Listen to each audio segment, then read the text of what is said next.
Throughout the years, many players have revelled in the romance of this famous old cup competition. Whether a labourer or legend, journeyman or giant killer, we continue to celebrate the cult heroes whose legacy is defined by a moment of magic in the FA Cup.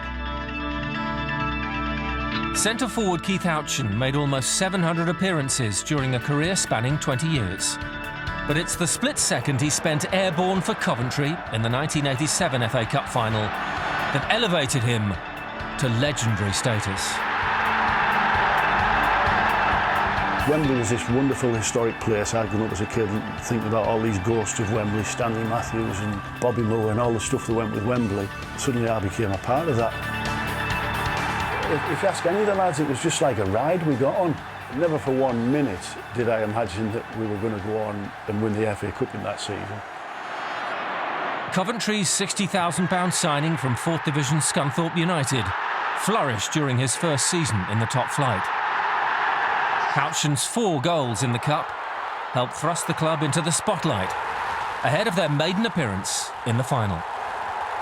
Suddenly you're like the most important people in the world. The world's press is following you. I mean, it's just, for somebody like me who'd been playing 4th Division football a season before, it was incredible. Everywhere we went, there's cameras following you. You have to go and get your suits and you have to go and get this, and it was just an amazing time. I think it's staying focused as much as anything, because we did like that group of lads.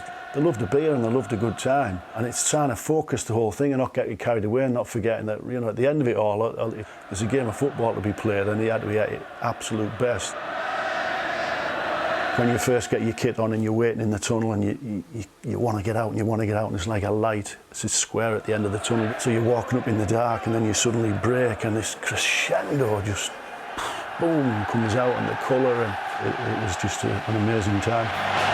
Coventry were the underdogs against a Tottenham side featuring the international names of Hoddle, Waddle and Ardiles.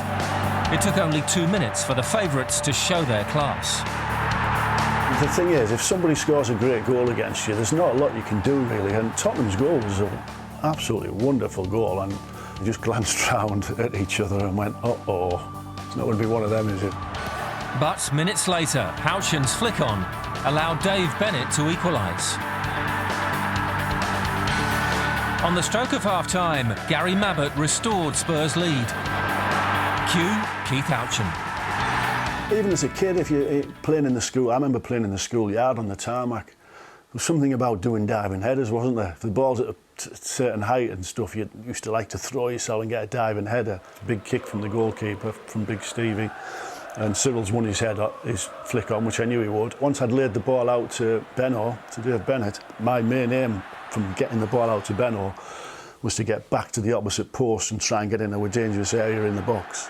Benno's played this wonderful cross, and I'm watching it coming in and thinking I'm flat out here. You know, maybe if it was Ian Rush or somebody, probably would have got a nice little side foot, but I'm flat out and I'm still a couple of yards away, so the only way I was going to get on the end of that ball was to throw myself and head it. It was just caught beautifully, the photographs that you see of it, that moment of impact. I'm incredibly lucky to be able to have it like it is, the photographs and that of it. But anyway, it all came together, perfect timing, and the finish, it was a perfect goal. One of the great Wembley goals sent the game into extra time, where Mabbott put through his own net to hand the trophy to Coventry and help Keith Houchen realise a lifelong ambition. We felt, as a group of players and as individuals, we deserved it. It was like our day, that. It's like all that you've put in, all that blood, sweat and tears, this is our day, this. I remember looking up at the beautiful blue sky and thinking, you know, we've just won the FA. I'm actually an FA Cup winner. We drank champagne, which was nice. We drank champagne out of the FA Cup. Not many people get to do that. Then it was such a long, hard, and it was a hard career. To be able to pull this out occasionally and say, well, look, I've got an FA Cup winners medal, I think it makes everything worthwhile. There was a time and a place for everything, I suppose, and I was just incredibly lucky that my goal wasn't a tap-in or whatever, it was a spectacular diving header.